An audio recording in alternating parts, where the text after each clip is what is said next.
America में भारतीयों और हिंदुओं को लेकर नफरत की एक नई लहर देखने को मिल रही है। हाल ही में ऑनलाइन कुछ ऐसी बातें सामने आई हैं जिसने एक बहुत बड़ी और गंभीर चिंता पैदा कर दी है। तो आज हम इसी नफरत की जड़ों को और इसके पीछे की पूरी कहानी को समझने की कोशिश करेंगे। तो ये सब शुरू होता है एक भविष्यवाणी से, जिसमें कहा गया कि 2026 में हिंदुओं और हिंदू मंदिरों पर टारगेटेड अटैक हो सकते हैं। अब ये कोई मामूली बात नहीं है, और सच कहूं तो यही वो एक लाइन है जिसने इस पूरी बहस को एक नई आग दे दी है। इस पूरे मामले को ठीक से समझने के लिए हम इसे 5 हिस्सों में देखेंगे।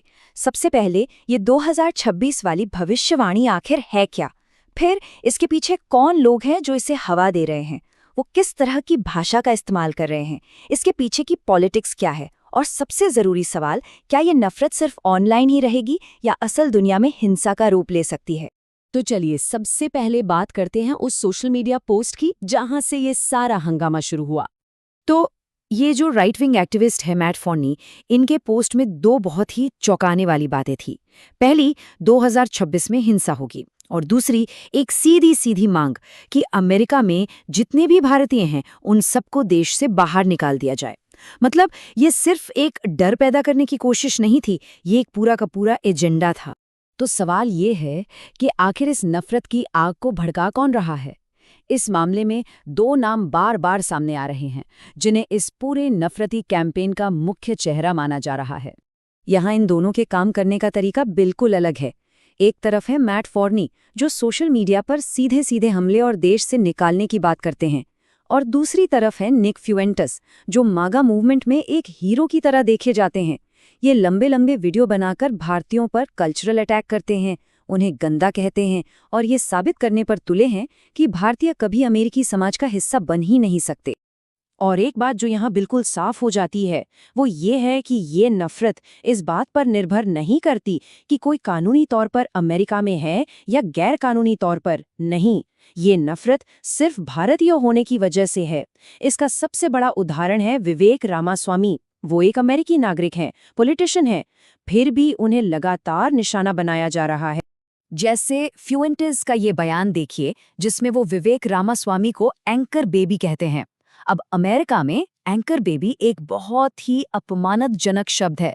ये उन बच्चों के लिए इस्तेमाल किया जाता है जिनके माँ बाप सिर्फ अमरीकी नागरिकता पाने के लिए वहाँ बच्चे पैदा करते हैं। सोचिए, एक अमरीकी नागरिक को ही बाहरी साबित करने के लिए किस हद तक जाया जा रहा है। आप जरा उस भाषा पर गौर करते हैं जिसका इस्तेमाल किया जा रहा है, क्योंकि इतिहास गवाह है, कोई भी बड़ी हिंसा या नफरत, उसकी शुरुआत हमेशा शब्दों से ही होती है। इस नफरती कैंपेन का एक सबसे बड़ा हथियार है एक शब्द, पंजीत। ये शब्द असल में पाजी से बना है, जिसका मतलब होता है बड़ा भाई, एक इज्जतदार शब्द। लेकिन उसे जानबूझकर बदलकर एक नस्लीय गाली बना दिया गया, जिसका सिर्फ एक ही मकसद है, नीचा दिखाना, अपमान करना। और ये टाइमलाइन दिखाती है कि नफरत कितनी तेजी से फैलती है।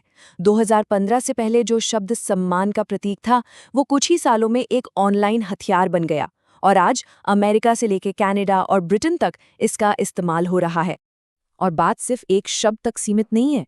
स्ट्रीट शिटर्स, पैरासाइट्स यानी परजीवी, यहाँ तक कि कीड़े मकोड़े, ये सिर्फ गालियां नहीं हैं, ये एक सोची समझी कोशिश है एक पूरे समुदाय की पहचान को मिटाकर उन्हें इंसान से कम दिखाने की।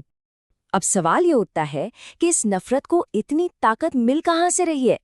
क्या ये सिर्फ कुछ लोगों का काम है? नहीं, इसके पीछे एक बहुत बड़ा पॉलिटिकल इंजन काम कर रहा है। इसके तार सीधे सीधे डोनाल्ड ट्रंप के मैगा मूवमेंट से जुड़ते हैं। इस मूवमेंट का जो एंटी इमिग्रेंट यानी अप्रवासी विरोधी स्टैंड रहा है, उसने इस तरह की नफरत को बढ़ने के लिए एक जमीन तैयार कर दी है। और इस मूवमेंट के समर्थकों की मांगें बिल्कुल साफ हैं। पहला, भारतीयों पर परजीवी का ठप्पा लगाओ ताकि लगे कि वो देश के संसाधन खा रहे हैं। दूसरा, H1B वीज़ा खत्म करो, जो कि भारतीय प्रोफेशनल्स के लिए बहुत अहम है। और तीसरा, ऑनलाइन इन्हें लगातार जलील करते रहो। और अब हम आते हैं सबसे गंभीर और डरावने सवाल पर। क्या ये ऑनलाइन नफरत जो हमें दिख रही है, ये असल दुनिया की हिंसा में बदल सकती है? सवाल बहुत सीधा है। क्या ये शब्द सिर्फ शब्द बन के रह जाएंगे, या फिर ये किसी बड़ी तबाही की वजह बनेंगे? और देखिए, सबसे बड़ी चिंता की वजह यही है, जब आप एक तरफ इस जहरीली भाषा को और दूसरी तरफ अमेरिका के आसान बंदूक कानूनों को एक साथ रखते हैं तो इसका नतीजा बहुत बहुत खतरनाक हो सकता है। मास शूटिंग, भीड़ की हिंसा और घरों, दुकानों और मंदिरों पर हमले का खतरा कई गुना बढ़ जाता है। और खतरा हर जगह है। ये चार्ट साफ दिखाता है कि निशाना सिर्फ मंदिर जैसे धार्मिक स्थल नहीं है, बल्कि लोगों के घर, उनके कारोबार और यहाँ तक कि सड़क पर चलता कोई भी आम इंसान हो सकता है। और आखिर में ये समझना होगा कि ये कहानी सिर्फ अमेरिका की नहीं है। आज की दुनिया में हम सब एक दूसरे से जुड़े हुए हैं। एक देश में फैली नफरत की आग को दूसरे देश तक पहुंचने में जरा भी देर नहीं लगती। इससे नफरत का एक ऐसा ग्लोबल चक्र शुरू हो सकता है जिसका कोई अंत नहीं। तो ये सब हमें एक बड़े सवाल के साथ छोड़ जाता है।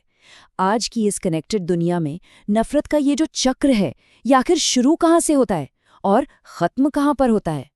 ये एक ऐसा सवाल है जिस पर शायद हम सभी को सोचने की ज़रूरत है।